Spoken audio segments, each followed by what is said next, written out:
Good day, lords and ladies, and welcome to my new Rimworld series, Rimworld Anomaly Until Dawn's End. Now, before we dive into this is going to be an episode 0. This will be going up on next Saturday, when from this recording. So today I'm recording on Thursday, so it's going up. It's recording on the 18th, so it's going up on the 20th. This is basically going to be an explanation, sort of like step by step, so how we set up some of the stuff going in, so I don't have to explain it in episode 1. The episode release schedule is, for the first few episodes, it's going to be once a week until my Broforce Forever co-op series is completed, which is at the end, which is the beginning of next month, and then we'll go to 2 episodes a week. Okay, so first thing first going in, from what I've seen, I haven't yet played Anomaly, but I've read a lot of articles and I've watched some of like Mr. Samuel streamers' content on it. My view of Anomaly is complicated. It's, from what I've seen, it's basically they've taken the best parts from sort of the Rim of Madness mod, an SCP mod, and a bunch of the other sort of Cthulhu-esque sort of paranormal mods like that are out there. The issue with those mods is that they aren't really complementary to if you play them. Sorry, I'm not explaining myself well. If you play them, you play them as sort of like a standalone focus of your game. They're not something that you can have like happening on the side. For example, Royalty. Royalty was something that like happened on the side as you were playing, or Ideology, or Biotech. Like these mods happened on the side as you were playing, and you could like interact with them or ignore them as much as you wanted to. Anomaly feels different to me, which is that once you sort of tick that box and you have it like kicking off, it becomes like a major element and you can't easily ignore it. But I do agree with the Samuel streamer that I think it gives great potential for future mod development. A lot of the things it adds makes the game a lot more interesting going forward. I'd love to see them sort of develop some interesting, cool new mechanics and mods from that. But as it stands, Until Dawn is going to be a very much more story-driven focus. This is basically an experiment for me. I've decided to go back to try and do a much more story-driven focus Rimworld campaign. Try and sort of have a bit of a narrative going on rather than just do what I did in the last couple of ones. Oh, okay, we had some pawns, they had this, and like we build a base. It's going to be a much more sort of like, okay, these are characters, these are the things that happen to them. How would people realistically do this? That kind of thing.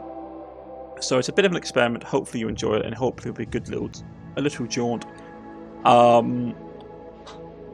But we will see how it goes. Okay, first major point of reference for those who are doing this. I am not putting up a mod list for this. I'm not putting up a collection for the mod list that I'm using. I will sell the mod list off. But I'm not going to put up a collection, partly because I find making it, when I make a mod list that's long, like this is like 200 mods, this mod list. When I make a mod list that long, putting it up as a collection on Steam is just time consuming.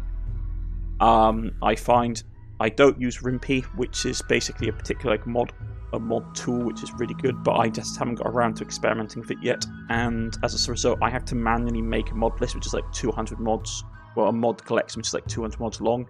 It is not fun for me.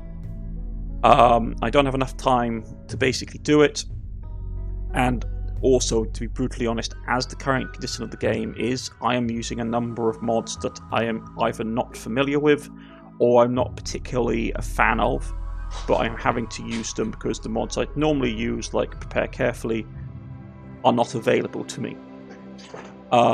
So go into this campaign, if you decide to use my mod list, go into this campaign fully aware that like there's a lot of patches that there's a lot of patch mods which aren't existing at the moment because they haven't been updated.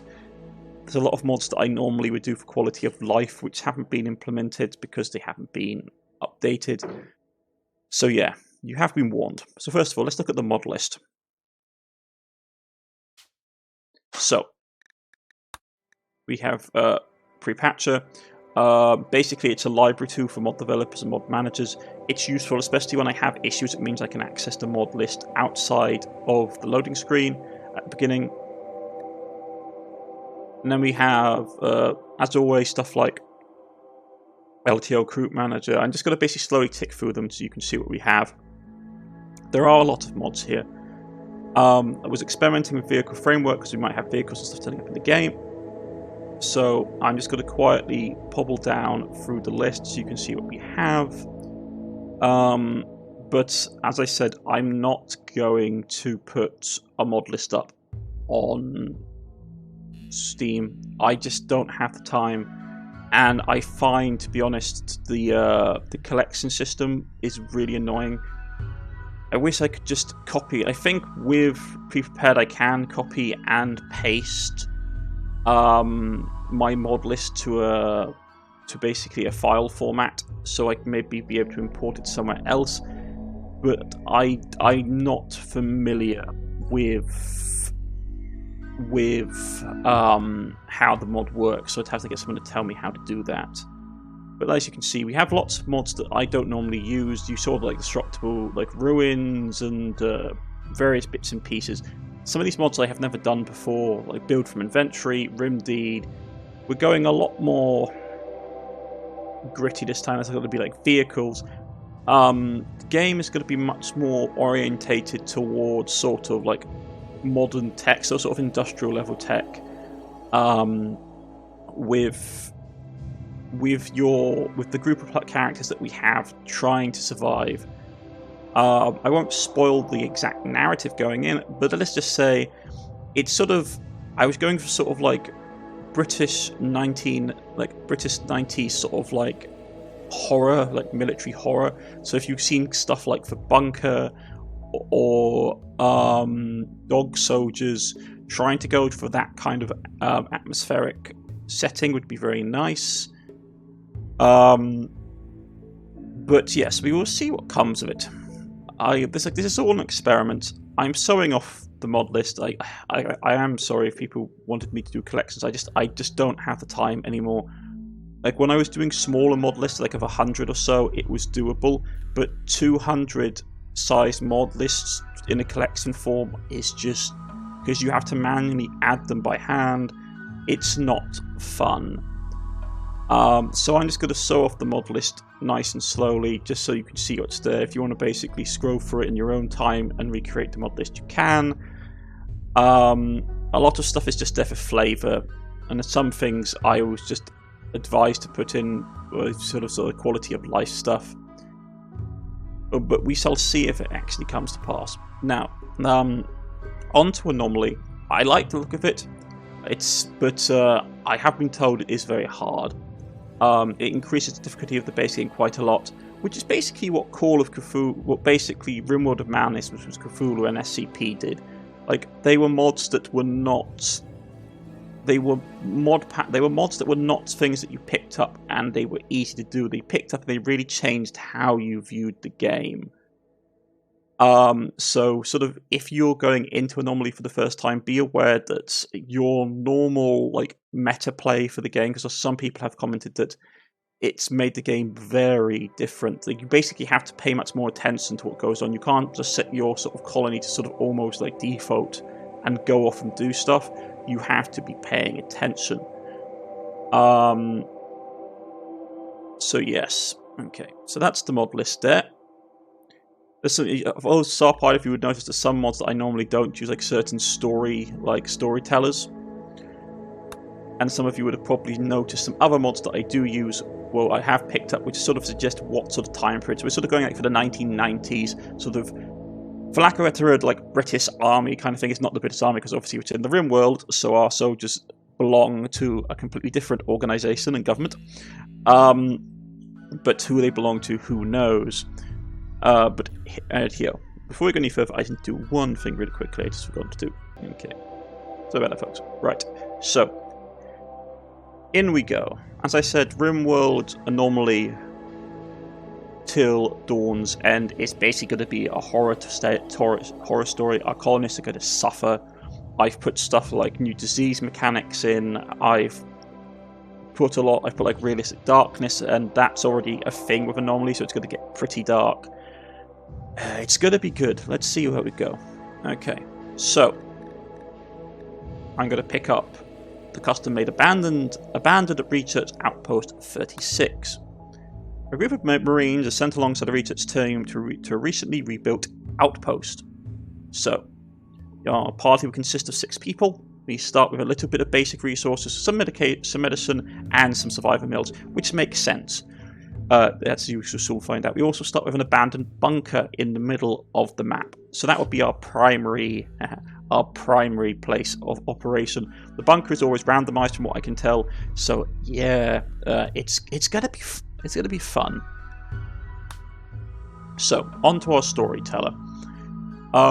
We have the classic options. I did pick up some other things, stuff like Vanilla the Psycaster Expanded, just for all those your mental torment and shenanigans. We can also do stuff like Perry Persistent, which means we can have a lot more characters. Like his benefits are like he means that you have a lot more characters, but you get so many events happening one after the other. It can be a bit overwhelming. So what I'm going to do is I'm going to go to Paz Peaceful. Paz is an optimistic young student from the University of Peace. Whilst he claims to be studying the intricacies of peace, however, the more time you spend with her, the more inconsistencies you notice in her stories. Paz gives you a lot of downtime between incidences, but where peace is a complicated subject. So basically, she is a bit of a challenging storyteller to have to begin with. So she will give us a lot of downtime between like events, but at the same time, when events do happen, they pack a punch, and combined with Anomaly, it can be quite nasty. So we're going to basically, for the time being, at the start of the game, we are going to basically just put it on peaceful until we've done like our intro and our explanation, and then we basically crank it up to strive to survive. I might put on adventure mode just to get, because like she can do some really strange things. We've got to keep it as reload anytime, partly because of how breaking mod lists can affect game saves, and because it's a YouTube series, I need to be able to access earlier saves and fiddle with things to save content. So we're going to go with peaceful for right now, just for me to do my introduction video and sort of initial sort of role play for the characters as we go in, and then we shall crank it up to adventure story. I think I might go strive to survive. I'm not fully sure yet. I want to try and get a gauge on her first. So here we go. So we're going to set up the world. The world is called Watchful, for those of you who are interested in making this seed. And there it is. I'm not going to make a particularly large globe. I'm going to make this basically a single continent. I could basically make the planet smaller. To be honest, I am probably going to do that just because it allows for like if you want to get around the place. I don't know. Now let's keep it as default. We'll keep it as this is. I don't expect to go very far in this. Normally the reason you would set the planet size to tiny or at least smaller is that it makes the game run smoothly, especially if you're running with certain mods like basically dynamic diplomacy, that kind of thing. But I don't intend us to have a lot of diplomacy in our gameplay this time. This colony is very much centered around being a military outpost, so people are going to get told to go away unless they have something we desperately want. Otherwise, we're going to be pretty hostile to everyone. So, down here, we are going to take out the mechanoid hive, because the mechanoids, I find them a bit frustrating, but also the fact is, I want Anomaly to be like the key sort of focus for the game. So I've taken out mechanoids, and we shall put in some new stuff. We're going to put in rough Outlander Union. They can always be hostile towards us. And I'm also going to take out the Etikin pirates, and we'll put normal pirates back in. It is Cthulhu based. Let's go cannibal pirates. Makes sense, doesn't it? I mean, can we get any more cannibal tribes? Cannibal tribes, maybe. That could be a thing. Let's take out Savage Imp tribe, and we will put in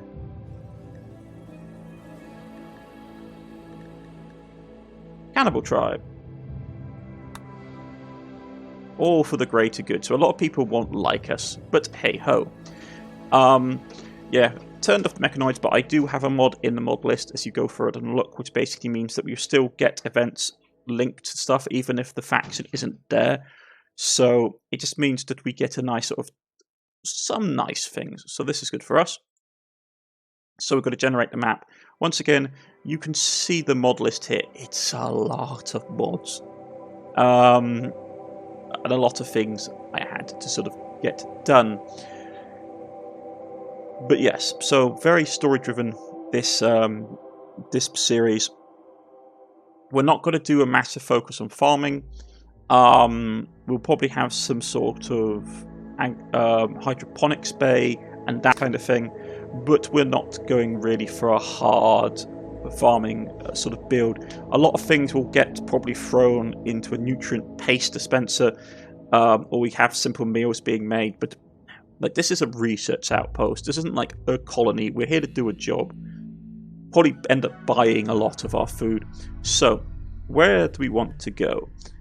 Grey Island looks like a nice place to go. I had some nice mods in place. It means that we get some cool effects blending in. Basically, one of the mods I'm using allows for the tiles next to you to impact what your tile is on. So, for example, because we're near a coast, we get a coastline. Though this is a gelatinous superorganism, which means all our stuff will be getting eaten slowly, which is not great. Let us see. I would like to try and find an island, to be honest. That might be cool. Or some out-of-the-way archipelago, somewhere where we can have our place in peace.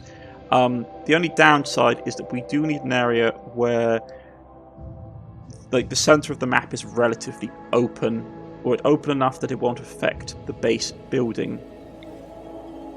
So let's try and find someone. I wanted to try and get an island or somewhere sort of like... that's got high pollution. You can see the pollution on the map. Okay. I don't mind if it's like in the middle of nowhere. That could work, I suppose. Pretty rocky. Small hills.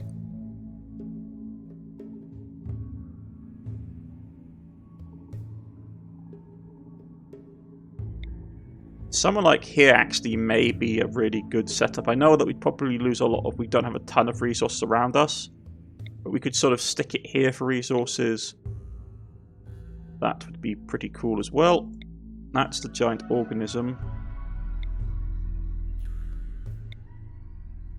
You can sort of see it corrupting. Maybe this is where we go. Yeah. We go to this location here. Not the most open map, but not the most like resource heavy map, but we can get stuff like deep drilling, that kind of thing, without too much issue. And the resources will still be available on the map. Or we could probably put it here, might be a worth when we have slightly bigger things to mine next to the coast.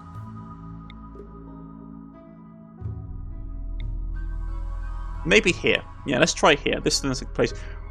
It would make sense, like, we get dropped off here because we're basically supposed to be looking at, like, the giant, this gelatinous superorganism. Maybe we've been sent here to sort of, just sort of like, well, we haven't been sent here, I know why we've been sent here. We've been sent here for reasons. But yeah, like, this looks like a good place. I'm happy with this location. We have some water. Unfortunately, I didn't put in any like fishing mods, to be honest. So, probably not the smartest decision on my part. Because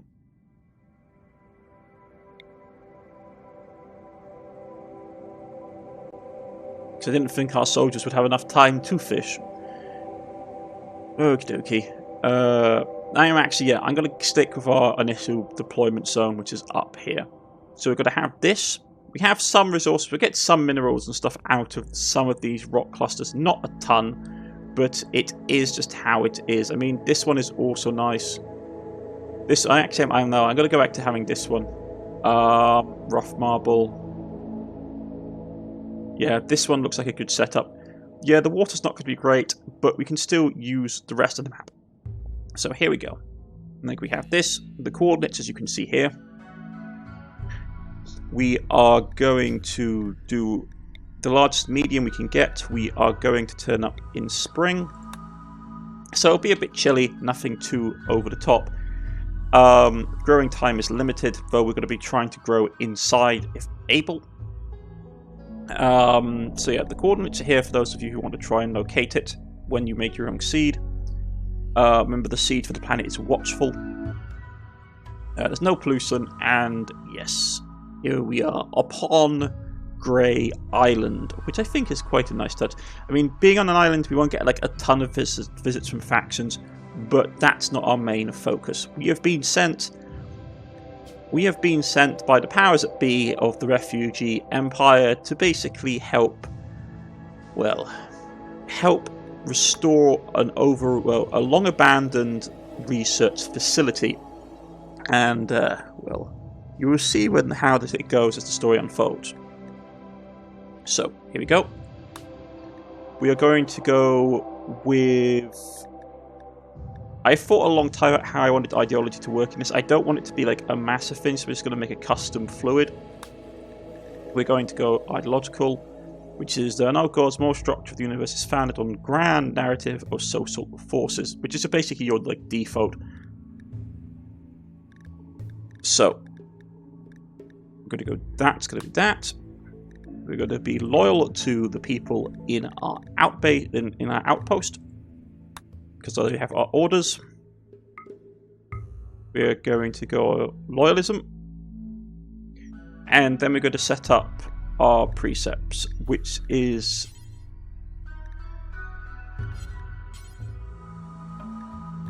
alien slavery is acceptable. We're going to go horrible if innocent, but probably that's going to stay because they're supposed to be sort of like one soldier's pants and shirt. That's fine. I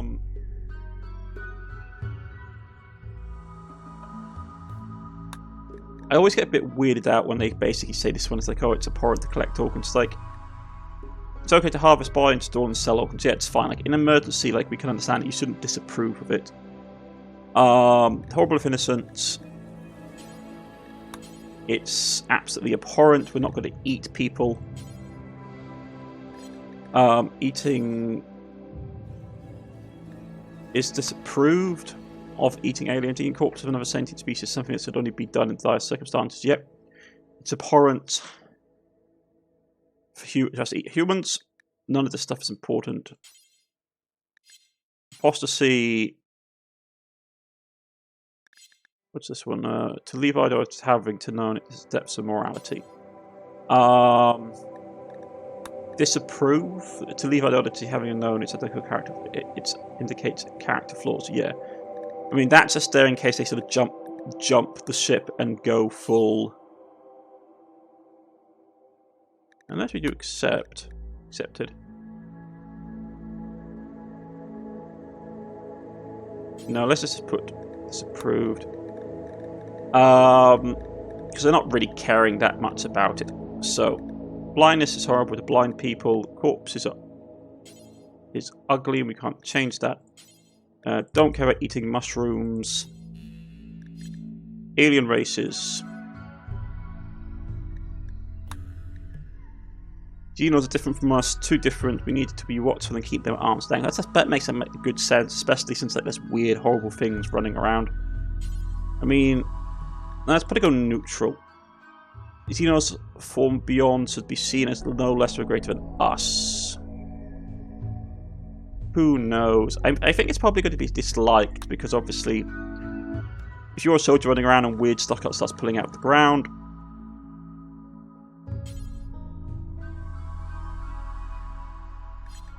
Everyday parts of life has probably put disapproved.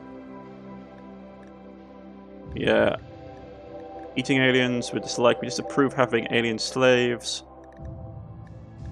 Okay. So, diversity of thought, neutral. Don't care, because obviously people eat insects, and if you're hungry in the army, you eat anything you can get your hands on. Diversity of thought. We'll do, like, free love. Because... just how it is in this kind of situation. Indifferent to nutrient paste because it's military rations. Being the kind of thing where it's like, it's not great, but you get used to it.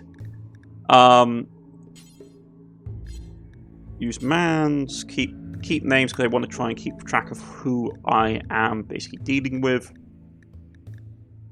All this is normal. Scarification is horrible. Skull display is disapproved. Yeah. We do disapprove for slavery. We don't like it, but it's better than just like killing our prisoners.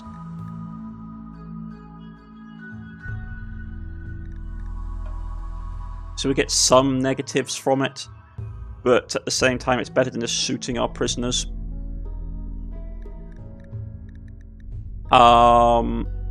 This is always find a bit sort of, because accepting is like, oh yeah, you accept slavery, but it's slavery is a normal or more part of life. I mean, the thing is, if we say we dislike it and then we end up having to shoot everybody, it's not great, because then people go like, oh, death. I'm putting it more towards the acceptable that we can basically use prison labour. So we have to have prisoners, we have to get them to work for us. I mean, to be honest, we probably want to spare a lot of people. So yeah, insect and neutral, illness, indifferent, mood normal, recreation normal. All this is like tainted apparel. We can get rid of it, so it's not a big thing. Tattered apparel disproved, yeah. Violence acceptable. Androids equal. We firmly stand for android equality. No, we're going to say tools because... Yep. Tools it is. Like, we don't view androids as people.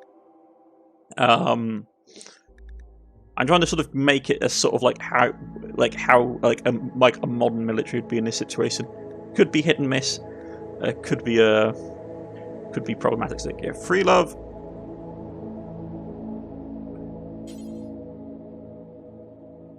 Okay, that's fine. Only one. Orders now want like flying boats, marriage name this. So this is all great. Okay, so roles. We're going to remove the stylist because we can only get the stylist, which we don't need. We are going to make this the outpost leader role.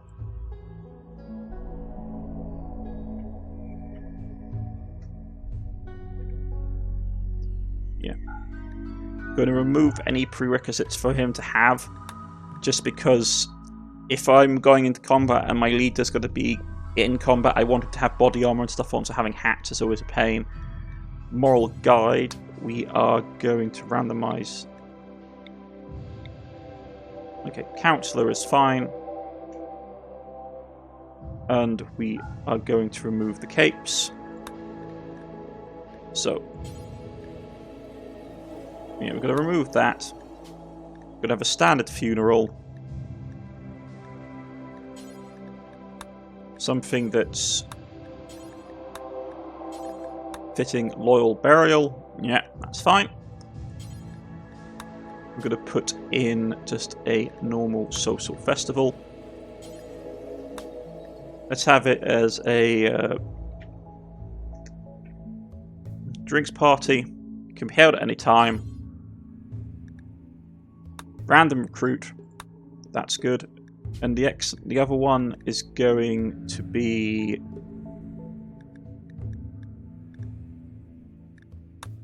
basically their equivalent of Christmas, which will be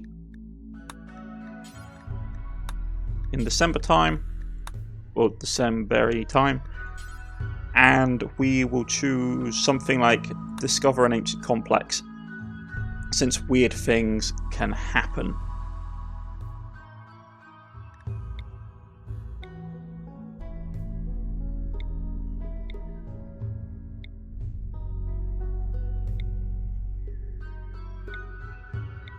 Let's try and find something patriotic fair.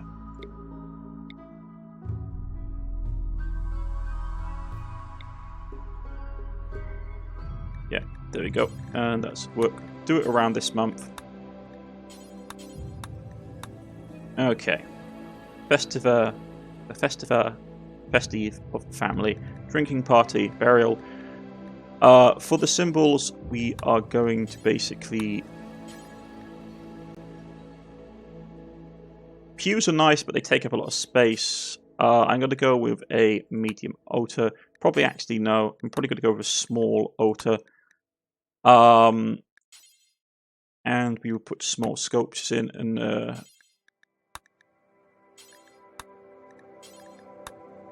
shape of loyalty. Dutiful form. There we go. I'm trying to keep the base as compact as possible, so having pews doesn't make a lot. Let's go with kneeling pillows. No, let's go with pews. And we're going to go for... I will go medium altar. That's fine. I don't want anything massive. Like, the large sculptures and stuff really take up a lot of room. Relics... We're not going to do relics. I'm not going to have my people running off around the map trying to get stuff.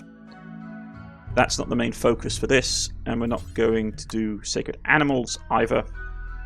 So this is the bare bones of our game. Actually, I'd probably say spies. Like, I know that basically having insect meat basically makes it easier, but like this game is hard enough as it is, and the androids are just like tools. Everything else, yeah, let's go acceptable for alien enslavement. Everything else is fine. So there is our loyaltism ideology, which I am happy with. What kind of music do we want to go with it? Probably something like authoritarianism. Something like that would probably work. Okay.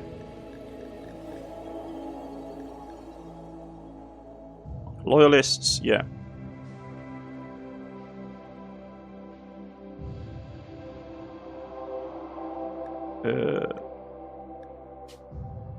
Holy Goat Chapel.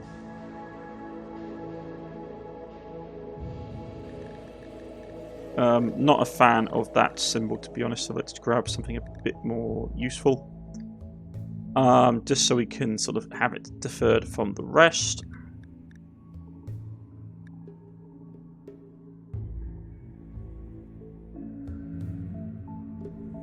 Let's see, what would be a good one to have? Probably something like this would be fine, yeah. And then I want it a bit of a different colour, just to denote it from the rest.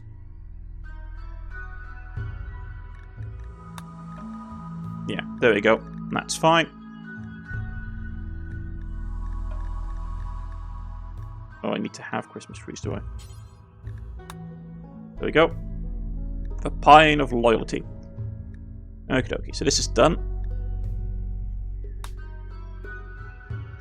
And on to our starting party. Now, this is using Pawn Editor. Now, I'm going to say straight up, I am not a fan of Pawn Editor. I prefer Prepare Carefully, even though I know people complain that Prepare Carefully is horrendously sort of buggy nowadays. I find it a lot more useful than Pawn Editor, partly because I have issues using Pawn Editor. Things just don't work for me properly. So, these are the characters that we will be having in our initial party. We've got Sergeant Colonel. He is an infantry officer. He's good social, not bad intellectual, can do melee, can do some fighting. He's seen a lot of stuff. He's been in the army for a good at least a decade at this point, so he's seen a lot. he likes mountains, and he's composed. And this is followed up by, let's go with Melonia to start off with. So you have Corporal Amatora. Basically, I made this this take a long time to make these characters. So Corporal Amatoro is here, and she is our infantry engineer. So she does all our construction. She's good at construction. Can do some shooting. Do a little bit of melee. She's good at mining.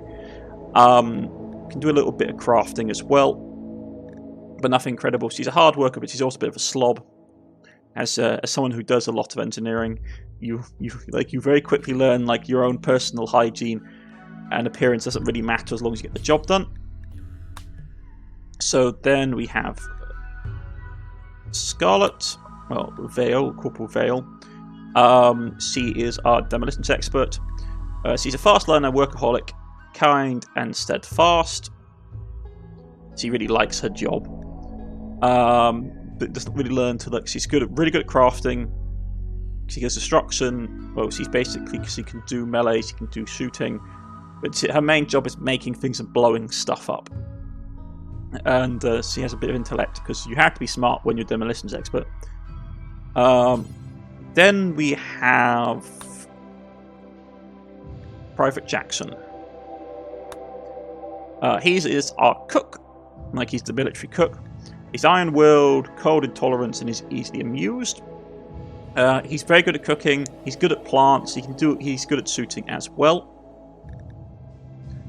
And they all have their own reasons for being here, and I will explain the reasons for why their setup is like it is in the next episode in detail.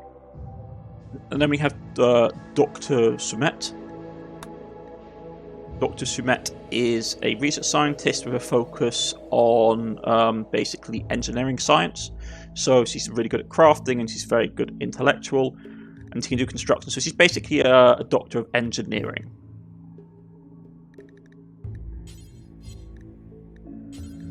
And the last member of our team is Dr. Cosma. Dr. Cosma is a doctor of biology. So he's really good at medical. He's very good with animals. Well, he has a thing for animals, but his medical specialization seems to be more humanoid kind of life forms. And yeah, he's a vow of non-violence, so he won't ever fight anything. He's a coward and he's energetic. The doctor's one is heat intolerance, creepy breath, and kind. So they're a bit they're not the most sociable people in the world, but they're very good at what they do.